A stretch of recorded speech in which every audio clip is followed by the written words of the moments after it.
Poreč, grad u kojem se radi i u kojem se uvijek radilo. U trenutku u kojem se mnogi gradovi bore s negativnim prirodnim prirastom i iseljavanjem, Poreč je ostao grad u koji se ljudi doseljavaju.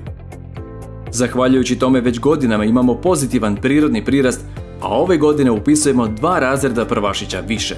I to u novu osnovnu školu Finida. Nakon što smo prošle jeseni otvorili dugo očekivanu novu područnu osnovnu školu u Žbandaju za 100-tinjak učenika, točno 40 godina od otvorenja osnovne škole Poreč, koja trenutno broji gotovo 1100 učenika, ove jeseni otvara se škola na Finidi. Time ostvarujemo ono što smo godinama željeli, da sva porečka djeca nastavu pohađaju u jednoj, jutarnjoj smjeni, a da popodneva ostanu rezervirana za obitelj, prijatelje i slobodne aktivnosti. Jednako tako, vodimo računa o svim generacijama naših sugrađana, a posebno o onima koji su nam grad koji volimo stvorili.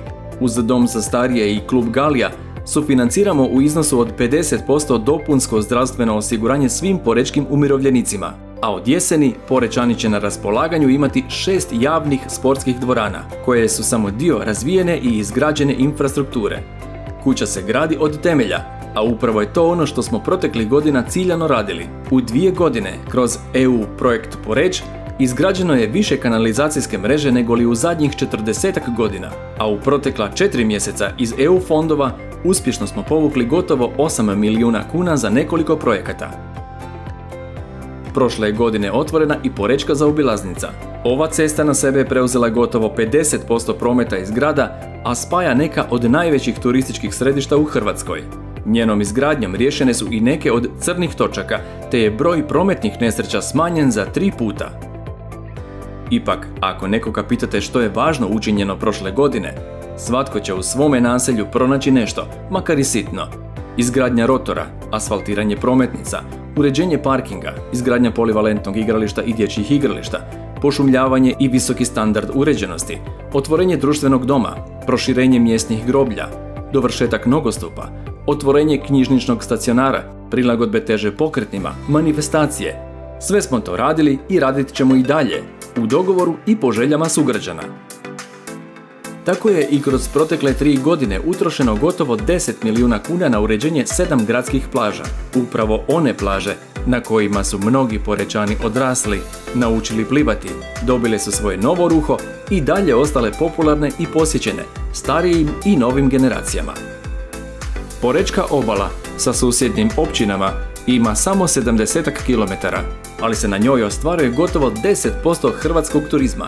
Svi akteri u porečkom turizmu iz godine u godinu dižu ljestvicu, obnavljaju, uređuju i prilagođavaju svoju ponudu kako bi bili i ostali jedan od centara turizma ovog dijela Europe.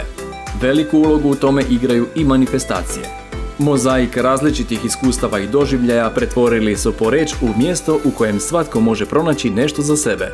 Od domaćinstva Europskom rukometnom prvenstvu u kojem smo i službeno proglašeni najboljim organizatorima, pa do glazbenih festivala sa svjetskim zvijezdama, najveće izložbe vina ili lova na veliku tunu, sve do festivala koji traje cijelo ljeto u svim uglovima grada.